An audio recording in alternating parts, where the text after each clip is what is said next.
अस्सलामुअलैकुम। आज का हमारा टॉपिक है फंक्शन एंड लिमिट्स और एक्सरसाइज हमारे पास है 1.3। और इस एक्सरसाइज को सॉल्व करने से पहले हम ये देखेंगे कि फंक्शंस एंड लिमिट्स क्या होते हैं। फंक्शंस पहले हम डिस्कस कर चुके हैं, लिहाजा आज हम डिस्कस करेंगे लिमिट्स। तो स्टूडेंट्स, आपको ये पता होना चाहिए कि ये जो मैथ हम डिस्कस कर रहे होते हैं, ये जो मैथ हम पढ़ रहे होते हैं, इसकी लिमिट क्या है, इसकी हद क्या है, हम किस हद तक इस मैथ को सॉल्व कर सकते हैं। ठीक है, आज जस्ट हम यही डिस्कस करने वाले हैं। तो आप ज़रा गौर कीजिएगा, कुछ एक्सप्रेशन इस तरह के हैं, जैसे सपोज कर लें, जैसे हम 6 को 6 पे डिवाइड करें तो ये देखिए आंसर आपके पास क्या आ रहा है, 1 आ रहा है। और इसी तरह अगर आप 0 को 6 पे डिवाइड करें तो आंसर 0 आ रहा है। और अगर इस तरह का एक्सप्रेशन हो, देखें कि आपके पास 6/0 हो, अगर किसी भी एक्सप्रेशन को अगर आप 0 पे डिवाइड कर रहे हो तो आपके पास ये जो नंबर आएगा बेसिकली इन्फिनिटी कहा जाता है इसको। ठीक है, ये अनडिफाइंड होता है, इन्फिनिट होता है। ठीक है, ये नेक्स्ट एक्सरसाइज 1.4 में भी आप ये डिस्कस करेंगे कि अनडिफाइंड और इन्फिनिट में क्या फ़र्क होगा।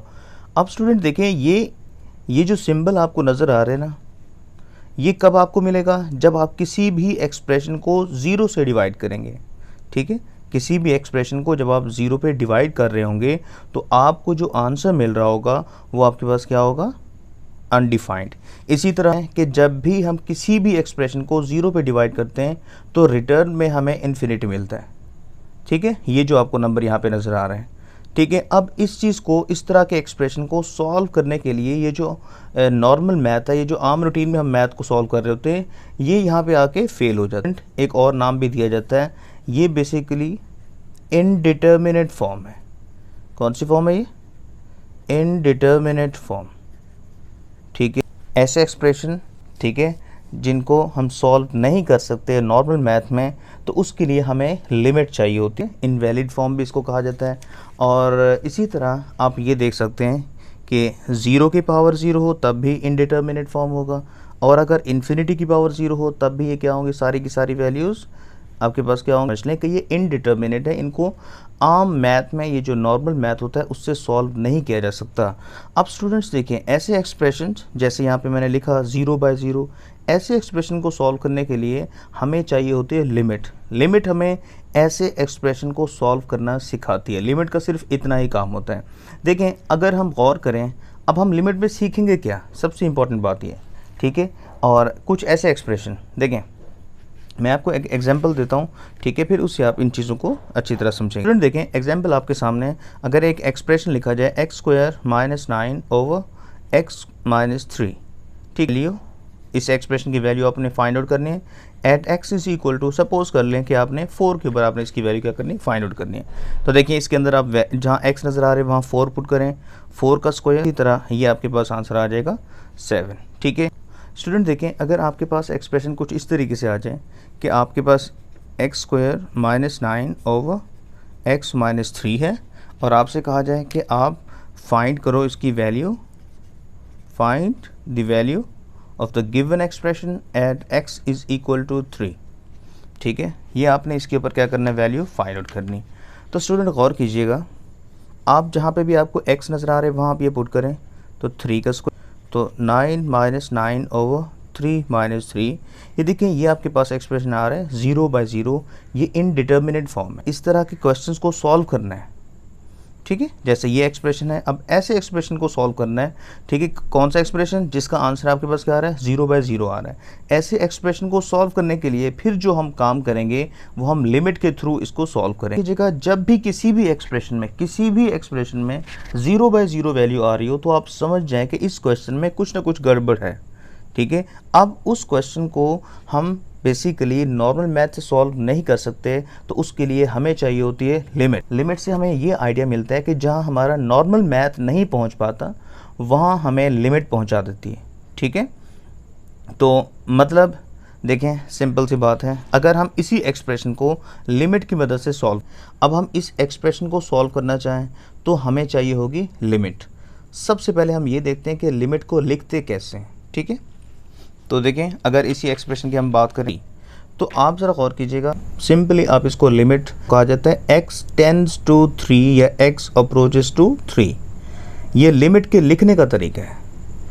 अब ज़रा गौर करें, इस एक्सप्रेशन की पहली इस एक्सप्रेशन की जो अब ज़रा गौर करें, इस एक्सप्रेशन की पहले जो वैल्यू आ रही थी वो थी आपके पास 0/0 इनडिटर्मिनेट फॉर्म थी, ठीक है। अब हम इसे लिमिट की मदद से सॉल्व करना चाह रहे हैं, तो वो कैसे करेंगे? देखें, लिमिट का बेसिकली मतलब क्या होगा। लिमिट ये कह रही है कि अगर, ये जो अगर का लफ्ज़ हम यहाँ पे लिख रहे हैं ना, ये जो अगर का लफ्ज़ हम लिख रहे हैं वो बेसिकली किसको शो कर रही है? लिमिट को शो कर रही है कि अगर x की वैल्यू 3 होती तो फिर इस एक्सप्रेशन का आंसर क्या होता, ठीक है। अगर x की वैल्यू क्या होती? 3 होती, तो इस एक्सप्रेशन का आंसर क्या होता। और अगर हम इसको फैक्टराइज कर लें, x - 3 एंड x + 3, एक स्टेप मैंने यहाँ पे शॉर्ट कर दिया, आपको पता है इस चीज़ का, x - 3, ठीक है। अब इसे आप क्या करेंगे? कैंसिल करेंगे, तो सिंपली आपके पास आंसर क्या आएगा? अभी हम फिलहाल लिख लेते हैं, limit x tends to 3 approaches to 3 into x + 3, x की जगह 3 पुट करें तो 3 + 3 आपके पास आंसर जो आ रहे हैं ना, वो क्या आ रहे हैं? 6 आ रहे हैं। पहले देखें, इसी एक्सप्रेशन का आंसर क्या आ रहा था? 0/0 इनडिटर्मिनेट फॉर्म आ रहा था। फिर आपके पास आ गई लिमिट। लिमिट ने आपको ये बताया कि अगर x की वैल्यू 3 होती तो इस एक्सप्रेशन का आंसर क्या होगा? 6 होगा। x अप्रोचेस टू सपोज कर लें 2, और ये आपके पास है 4x + 5। स्टूडेंट देखें, सबसे पहले आपके पास जो भी लिमिट वाले क्वेश्चंस होंगे तो आपने ये गौर करना है कि इसमें कहीं 0/0 फॉर्म तो नहीं आ रहे। मसलन आप इसमें डायरेक्ट लिमिट पुट करें तो इसमें तो कोई ऑप्शन बन नहीं रहा, क्योंकि इसमें डिनोमिनेटर है ही नहीं, ठीक है। तो जो डिनोमिनेटर वाले क्वेश्चंस हों, जो हमारे एक्सरसाइज 1.3 के क्वेश्चन नंबर जो है वो 2 बेसिकली आप देखेंगे, तो उसमें भी आपको डिनोमिनेटर वाले क्वेश्चन मिलेंगे, वहाँ पे आप ये चीज़ गौर करेंगे। अब ये जो सिंपल सा आपको एक्सप्रेशन नज़र आ रहा है, इसमें कोई ऐसी बात नहीं है, इसमें इनडिटर्मिनेट फॉर्म आने के कोई चांसेस नहीं है, ठीक है, क्योंकि लिमिट भी दी हुई है और सिंपल सा एक्सप्रेशन दिया हुआ है। तो सिंपल आप क्या करेंगे? x की जगह पुट करेंगे 2, ये आपके पास आ रहा है, और ये आपके पास 8 + 5, ये आपके पास आंसर सिंपल से क्या आ रहा है? 13 आ रहा है। अच्छा जी, देखिए, क्वेश्चन नंबर 1 है एक्सरसाइज 1.3, इसमें हमने एवेल्यूएट करना है। और इस क्वेश्चन की स्टेटमेंट में आप ज़रा गौर करेंगे, वो कह रहे हैं कि evaluate each limit using theorem of limits. अब ये थ्योरम्स बेसिकली क्या होते हैं और ये आपकी बुक में किस पेज पे दर्ज हैं? आप स्टूडेंट पेज नंबर 17 और 18 आप ज़रा गौर से देखिएगा, वहाँ पे आपको 6 थ्योरम नज़र आएंगे। उन थ्योरम्स का बेसिकली मतलब क्या है, आपको ये स्क्रीन पे भी नज़र आ रहा होगा। उस थ्योरम का एक्चुअल में मतलब क्या है स्टूडेंट? मतलब सिंपल ये है कि आपने किसी भी एक्सप्रेशन के ऊपर लिमिट कैसे अप्लाई करना है। सपोज़ अगर दो फंक्शन डिवाइड हो रहे हैं, ठीक है, एक लिमिट दी हुई है, तो लिमिट दोनों फंक्शन पे भी क्या हो जाएगी? अप्लाई होगी, डिवाइड होगी, और लिखने में भी आप उन चीज़ों को देखेंगे। इसी तरह अगर दो फंक्शन मल्टीप्लाई हो रहे हैं, ठीक है, प्लस वाले में और सब्ट्रैक्शन वाले में, ये सारा कुछ आपको उस थ्योरम के अंदर नज़र आ रहे हैं, आप स्क्रीन पे भी देख सकते हैं, ठीक है। तो इसके बाद अब आप ज़रा गौर से देखें, सिंपल सा क्वेश्चन है। सबसे पहले आपने ये देखना है कि x की ये एक्सप्रेशन दिया हुआ है, पहले आपके दिमाग में ये होना चाहिए। अच्छा देखिए, ये जो आपके एक्सरसाइज 1.3 का जो फर्स्ट क्वेश्चन है वो इतना मतलब मुश्किल भी नहीं है, बहुत ज़्यादा इंपॉर्टेंट भी नहीं है, लेकिन बेसिक्स है, समझना ज़रूरी है। तो देखें, इसमें 0/0 वाली फॉर्म तो बन नहीं सकती, क्योंकि डिनोमिनेटर है नहीं, ठीक है। आगे क्वेश्चन नंबर 2 में आप इस चीज़ का ख़ास ख्याल रखेंगे कि 0/0 अगर बन रहा है तो फिर हम कुछ उसको सिंप्लीफाई करेंगे, ठीक है। 2x, आप ज़रा गौर करें, ये जो कांस्टेंट होता है ये शुरू में लिख दिया जाता है।